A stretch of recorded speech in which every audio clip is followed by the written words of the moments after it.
Alright, what's going on everybody? Retrench is back for another video, and today, long time coming, we got the 2 valve. It's very cold, so I'm going to make this quick. There's one minor thing we got to do mod-wise to make it fulfill its full power, but we'll get into that later. And without further ado, we'll get what you guys have wanted.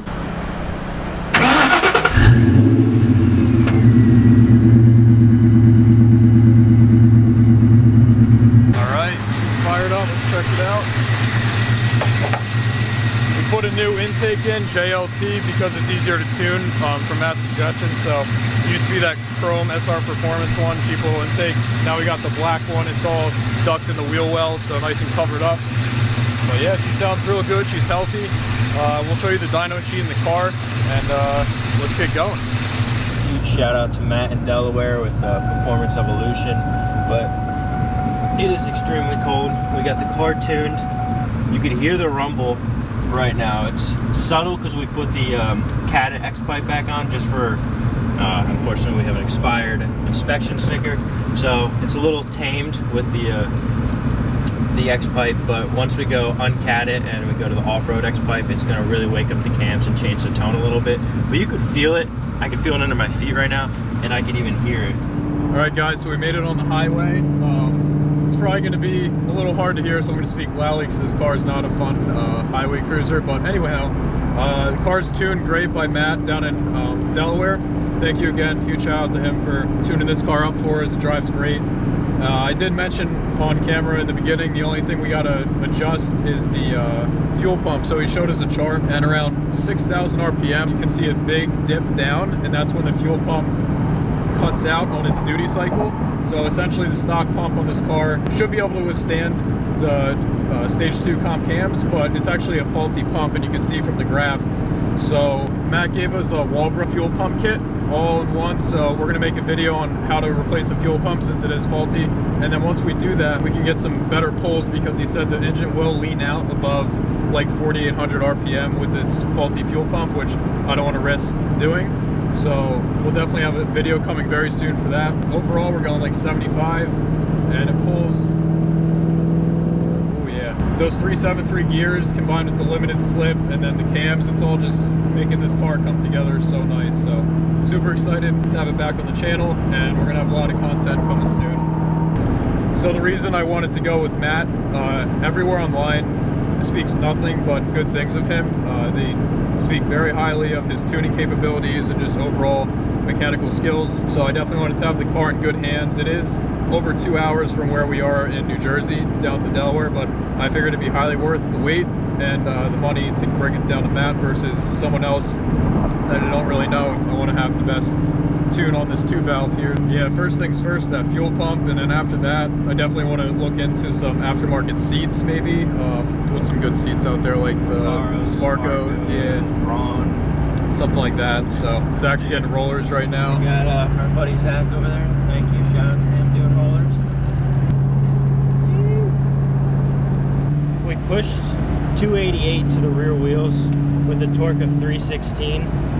That's pretty significant with just, you know, the bolt-ons that we have. And I do have plans of most likely going the On3 Performance Turbo Kit, possibly this summer, depending on, you know, a variety of things. But pretty if you guys help, you know, by showing this video some love, give it a thumbs up, comment, share with your friends. Check out the merch. All the proceeds go to you know, our builds. So. If you guys really want to see this Mustang, you know, be something huge and better than anyone else's on, you know, YouTube, which is hard to do, but we could definitely do it.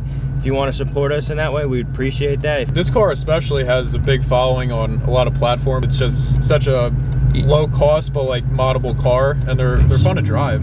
You just can't beat American Muscle. So we have, like, you know, the very diverse channel with Euro, JDM, American Muscle, and a lot of people really like the American Muscle. So, and this car especially has a lot of potential, especially with a turbo kit. They can withstand, I have a stage 2 clutch, roughly like a little over 400 horsepower to the wheels, so that's pushing some serious power. Yeah, so I mean, that's definitely something I think Wes is, you know, has his eyes on right now. As if you guys saw our previous video with if you want to go supercharger or turbo, he's been leaning towards the turbo, and I know a lot of people that have watched it have commented saying the same thing. So I mean, yeah, that On3 Performance kit, literally everyone recommends, and I know they've perfected it in their version 2 platform of the kit, so I've heard great things. The fitment is a little tight. I mean, it's going to be tight. So. The only downside is we pretty much have to backtrack and get rid of the headers, long tube headers, all that good stuff. A new, you know, subframe K-member. So if you guys haven't seen the video of us quickly describing the 3734 performance gears put in, as well as the Torsen T2 limited slip differential, I'll link that above, but I'll give a little more in-depth right now because I'm driving the car on the highway. So I went with the 3734 performance gears, mainly to pair well with the comp cams, because the cams as well as the gears, the gear is a pretty neutral gearing versus a 410, which is a very popular gearing ratio for this car, is more based towards lower end torque. The 373s are more balanced, so on higher miles per hour and higher gearing you can, you know, really pull and make good torque and powers, as well as the comp cams. They're more staged for the power band from 4,000 to say redline versus like the lower end under 4,000. So I think once we get that fuel pump swapped out and the cams and the gearing will work very, very well together. So I'm pretty excited to see this thing fly once we get everything buttoned up.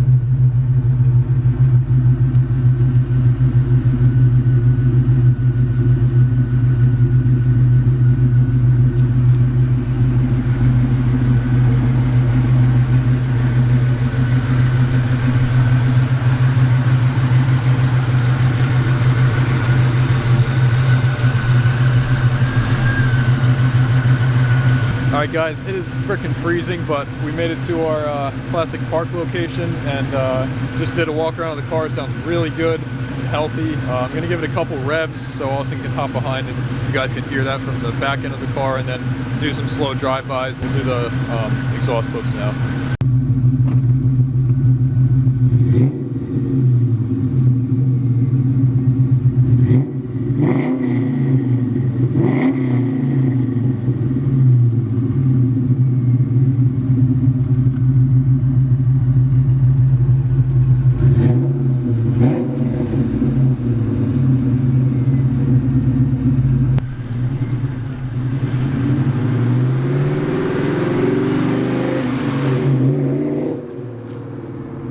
Alright, so you can definitely hear the lope if you listen closely. It's not outrageous, it's not a huge cam, it's a stage 2 comp cam, so it's nothing like a stage 3 or 4 that's meant, you can clearly hear the chop. It's more a balance of performance and you can slightly hear it, but it does currently have the catted X-pipe on it, BBK, so we plan on getting the car inspected, and then after that we're probably going to swap it back to the catless X-pipe and see how the sound differs. So definitely stay tuned, keep your notification bell on for that video, because I think it will actually enhance the sound of that cam and the lope, so that'll be pretty interesting to see a test from now until the new X-pipe. But yeah, it sounds great, so I'm very happy with the results, and can't wait to do, you know, future mods to it. But for now, we're just going to enjoy the cams, the new gears, the LSD, and let's hope this snow goes away soon, because this sucks. It really does. Because this car is not meant for snow. So. Alright, we're going to wrap this up at the Ratchet Wrenches headquarters just down the street, so we'll see you there. Alright guys, that's going to be a wrap for today's video of the Cam 2 valve. Once again, we installed the Stage 2 comp cams in this car and had it tuned by Matt down in Delaware at his shop. So thanks again, Matt. Big shout out to you. The car runs awesome. Can't wait for future plans for it. Probably a turbo, maybe this summer. We'll see how it goes. A couple little interior upgrades probably coming sooner than that. And yeah, we're just happy to have it finally tuned. And definitely put your notification bell on for future content, because we're going to have tons of it. We're almost done the Miata build. GTI, we might do a few more minor upgrades to it. So with that being said, we'll see you in the next one. Peace.